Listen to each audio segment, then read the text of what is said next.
नमस्कार, जय श्री कृष्णा। मित्रों, व्रत विधि विधान के इस एपिसोड में एक बार फिर से आपका स्वागत है। मैं हूं धीर कुमार और इस एपिसोड में एक बार फिर हम बात करने वाले हैं वास्तु शास्त्र के नियमों के बारे में।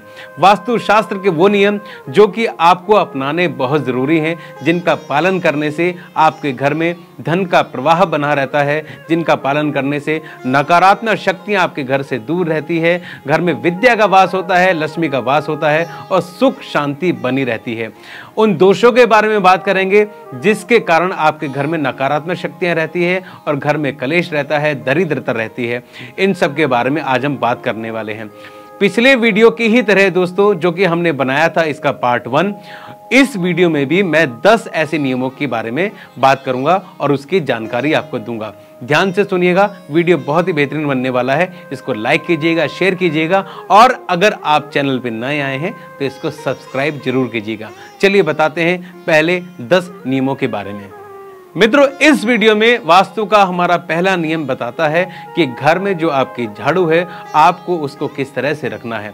एक तो आपको झाड़ू का निरादर नहीं करना है, उसको पैर नहीं लगाने हैं, उसको गंदे जगह पे नहीं रखना है। देखिए दोस्तों, झाड़ू जो है आपके घर का जो दरिद्रता है, आपके जो कूड़ा करकट है, गंदगी है, उसे बाहर निकालती है, तो वो लक्ष्मी स्वरूप होती है। तो इसको आपको पैर नहीं लगाना है। पहली बात तो ये। दूसरी बात ये कि आपने सुना होगा और आप जानते भी होंगे कि झाड़ू को कभी भी खड़ा करके नहीं रखना है। तो आप ये बात भी ध्यान रखें। एक नियम जो आपको नहीं पता होगा झाड़ू से जुड़ा हुआ, वो ये कि झाड़ू को हमेशा दूसरों की नज़र से बचाकर रखना चाहिए। यानी कि ऐसा नहीं कि आपके घर में कोई प्रवेश कर रहा है, उसके प्रवेश करते सामने झाड़ू पड़ी है या फिर कुछ गंदगी में झाड़ू पड़ी है, जहां तहां झाड़ू इधर उधर पड़ी है। आपको झाड़ू को एक ऐसी जगह पे रखना है जिससे उस पर किसी आने जाने वाले की नजर न पड़े। वास्तु का अगला नियम दोस्तों ये कहता है कि आपके घरों के जो दरवाजे हैं, जो खिड़कियां हैं, उसमें से किसी तरह की आवाज नहीं आनी चाहिए। अगर आपके घर के दरवाजों में आवाजें आती हैं खोलते वक्त या बंद करते समय, तो दोस्तों इसका मतलब है घर में शांति का जो है लोप हो जाएगा। यानी कि आपके घर में कलेश रहेगा और जो कलेश जहां पर रहता है वहां पर लक्ष्मी का निवास नहीं हो सकता, वहां पर सरस्वती का निवास नहीं हो सकता। तो आप इन चीजों में, यानी कि घर के दरवाजों में, खिड़कियों में तेल आदि डाल के रखें ताकि उनमें से किसी प्रकार की आवाज ना आए। अगले नियम के अनुसार दोस्तों, अगर घर में पति पत्नी की नहीं बनती है, अक्सर झगड़े होते रहते हैं, मन मुटाव रहता है, छोटी छोटी बातों पे कलेश हो जाता है, तो दोस्तों एक छोटा सा उपाय करने से आप इन चीज़ों से मुक्ति पा सकते हैं। उपाय बहुत आसान है, वो ये कि आपको घर में एक शुद्ध देसी घी का दीपक जलाना है। जी हाँ दोस्तों, सुबह शाम अगर अपने घर में आप शुद्ध देसी घी का दीपक जलाते हैं तो उससे जो घर की आभा है वो बनी रहती है, घर में जो नकारात्मक शक्तियां हैं वो दूर होती हैं। ऐसे में आप जो कपूर है उसको भी जला सकते हैं, पर ध्यान रखेगा जो कपूर आप जलाएं वो देसी कपूर होना चाहिए। जो आप वैसे बाजार से लेकर आते हैं कपूर, वो कपूर होता है केमिकल वाला। बट अगर आप पंसारी की दुकान से जाकर ओरिजिनल देसी कपूर लेकर आएंगे तो उसकी जो महक है वो अलग होती है। तो कपूर की महक से घर में नकारात्मक ऊर्जाएं बाहर रहेंगी और आप ये नियम अपना सकते हैं। अगला नियम वास्तुशास्त्र का दोस्तों ये कहता है कि जो आपके घर में जो रसोई घर है वो एक बहुत ही इंपॉर्टेंट जगह है, महत्वपूर्ण जगह है, आपको उसका ध्यान रखना चाहिए। नंबर 1, आपके घर में जो भी रसोई का स्थान है आप उसे साफ सुथरा रखें। काम करने के बाद और काम करने से पहले रसोई घर हमेशा साफ सुथरा रहना चाहिए, बर्तन मजे हुए होने चाहिए। जब आप रोटी बना रहे हो तो उसका नियम यह है कि आपका जो मुख है, यानी कि आप रोटी बनाने का जो स्थान है वो पूरब की दिशा की तरफ होना चाहिए। आपका जो वो स्थान पूरब में होना चाहिए जो आप रोटी वगैरह बनाते हैं, खाना बनाते हैं। तो ये नियम आप अपना सकते हैं, इससे आपको लाभ मिलेगा। जब साफ सफाई की बात आई है तो दोस्तों वास्तु का अगला नियम ये कहता है कि घर में आपको अपने शौचालय को हमेशा साफ रखना है, बिल्कुल स्वच्छ रखना है। यानी कि आपने देखा होगा कई घरों में शौचालय जो होते हैं बहुत ही गंदे होते हैं, या फिर उसमें जो है बदबू आती रहती है, या फिर बहुत अंधेरे में होते हैं, या फिर आपने देखा होगा उसके अंदर पानी वगैरह टपकता रहता है, रिसता रहता है, हमेशा गीले रहते हैं। ये वास्तु का एक बहुत बड़ा दोष है। कई घरों में आपने ये भी देखा होगा कि शौचालयों के जो दरवाजे हैं बेवजह खुले रहते हैं। इनसे आपके घर में जो नकारात्मक ऊर्जा है वो घर के अंदर से ही बढ़नी शुरू हो जाती हैं, बाहर से आने की जरूरत नहीं है। तो दोस्तों इसलिए आप उसको साफ रखें शौचालयों को, और उनका दरवाजा बंद रखें, ये एक नियम है। वास्तुशास्त्र का अगला नियम ये कहता है कि दोस्तों आपके घर में जो पूर्वजों की जो तस्वीरें हैं आपको उन्हें दक्षिण दिशा की तरफ लगाएं, यानी कि दक्षिण की जो दीवारें हैं वहां पर लगाएं। जैसा कि मैंने आपको पहले वीडियो में बताया था कि दक्षिण का जो स्थान होता है वो पूर्वजों का होता है, तो वहां उस तरफ उन दीवारों पे आप पूर्वजों की तस्वीरें लगा सकते हैं। वास्तुशास्त्र के अगले नियम के अनुसार दोस्तों अगर आपके घर में गणेश जी की मूर्ति है, आप उसकी पूजा करते हैं, स्वास्तिक के निशान आपने बनाए हुए हैं या फिर ओम के निशान बनाए हुए हैं, या फिर आए दिन आप घर में रंगोली मनाते रहते हैं, तो इन सारी चीज़ों से आपके घर में जो दुरात्माएं हैं वो नियंत्रण में रहेंगी और सकारात्मक चीज़ें हमेशा आपके घर में रहेंगी, वातावरण हमेशा साफ रहेगा। तो ये चीज़ें आप कर सकते हैं। जब गणेश जी की बात आई है तो दोस्तों अगला वास्तुशास्त्र का नियम ये कहता है कि हिंदू धर्म में जो हमारे गणेश जी है उनको प्रथम पूज्य माना गया है। तो गणेश जी की जो मूर्ति है आप किस तरह से लगाएं आपके घर के प्रवेश द्वार पर।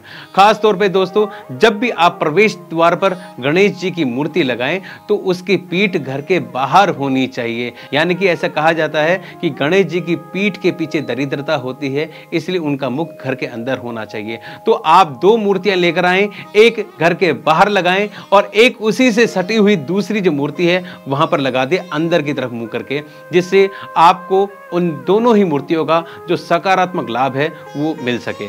अब दोस्तों अगला नियम भी इसी से जुड़ा हुआ है। जब मुख्य द्वार की हम बात करते हैं तो मुख्य द्वार जो है वो आपका बहुत ही इंपॉर्टेंट है, बहुत ही ज़्यादा महत्वपूर्ण है, और क्योंकि उधर से ही आपके घर में जो है मेहमानों का आना होता है, आपका आना जाना होता है और शक्तियों का भी आना जाना वहीं से होता है, तो आप उसका ध्यान विशेष रूप से रखें। मुख्य द्वार के बाहर गंदगी ना होने दें, किसी प्रकार का कूड़ा करकट ना होने दें। जब भी आपको समय लगे सुबह शाम आप वहाँ पर सफाई कर सकते हैं।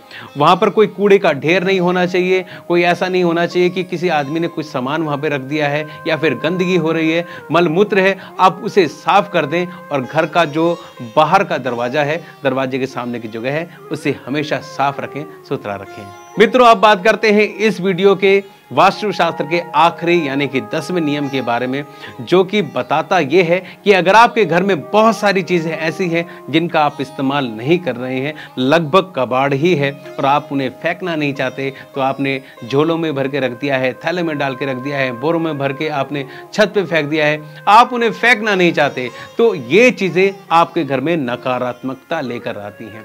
जो चीजें आपके काम नहीं आ रही हैं तो आप उन्हें या तो फेंक दीजिए, कबाड़ी को दे दीजिए, या फिर किसी और के काम आ सके आप उन लोगों को दे सकते हैं। जैसे कि आपको एक चीज बताता हूं कि आपके घर में छोटे छोटे खिलौने हो गए, प्लास्टिक की चीजें होगी, टूटी फूटी चीजें होगी, तो आप उन्हें भर के रख लेते हैं और कई बार आप ऐसी जगह पे रख लेते हैं जहां पर उसे नहीं रखना चाहिए। कई घरों में मैंने देखा है कि ईशान कोण में जो है गंदगी हो जाती है, ऐसे ऐसे जो थैले हैं भर के रख देते हैं। ये एक नकारात्मक प्रभाव आपके घर में लेकर आएगा। तो तुरंत ऐसी चीजें जो आपके काम नहीं आ रही हैं, जो आपके काम की है ही नहीं, सिर्फ कूड़ा ही है, तो उनको जैसे आप दिवाली पे बाहर निकालते हैं आप तुरंत अभी बाहर निकाल दें, खाली कर दें। घर में वही चीजें रखें जो आपके काम आ रही हैं, जिनसे आपको जो है आने वाली ऊर्जा मिले, यानी कि काम करने वाली ऊर्जा मिले। जो रुकी हुई ऊर्जा वाली चीजें हैं उनको घर से निकाल दें। तो ये नियम आप अपना सकते हैं। मित्रों इस वीडियो में भी मैंने आपको बताए उन 10 वास्तु के नियमों के बारे में जिसका आप इस्तेमाल कर सकते हैं और घर में धन का प्रवाह जो है उसे बढ़ा सकते हैं, सकारात्मक ऊर्जाएं ला सकते हैं, और ये सारी चीजें करने से आपका निश्चित ही कल्याण होगा। दोस्तों अगर आप इस वीडियो के बारे में कुछ कहना चाहते हैं, अपनी राय रखना चाहते हैं, अपने कुछ अनुभवों को बताना चाहते हैं, तो आप मुझे कमेंट करके बता सकते हैं। आपके हर कमेंट का मैं जवाब भी दूंगा और उनको हमारी टीम बड़ी सीरियसली, बड़ी ही गंभीरता से लेगी, ताकि हम आने वाले वीडियो में उन चीज़ों का ध्यान रखें और वीडियोस बहुत अच्छी तरह से बना सके। दोस्तों ये एक बहुत ही इंपॉर्टेंट वीडियो है, इसको लाइक कीजिए, शेयर कीजिए और ज़्यादा से ज़्यादा लोगों तक पहुँचाएं, ताकि ज़्यादा से ज़्यादा लोग वास्तु के नियमों के बारे में जान सकें। और दोस्तों साथ ही साथ अगर आप हमारे चैनल पर नए आए हैं तो आप इसको सब्सक्राइब जरूर कर दीजिएगा। दोस्तों अगर आप सोशल मीडिया यूज़ करते हैं तो आप LBC जागरण यानी कि हमारे सोशल मीडिया अकाउंट्स पे जाकर उनको फॉलो कर सकते हैं, उन पे कमेंट कर सकते हैं, ताकि आप में और हम में जो कन्वर्सेशन है यानी कि जो वार्तालाप है वो बढ़ सके और आप हमसे बातें कर सकें। दोस्तों, इसी के साथ मैं धीर कुमार लेता हूं आपसे अनुमति। जल्दी ही मिलूंगा एक नए वीडियो में, नए व्रत के साथ, नए विधि के साथ और नए विधान के साथ। जय श्री कृष्णा।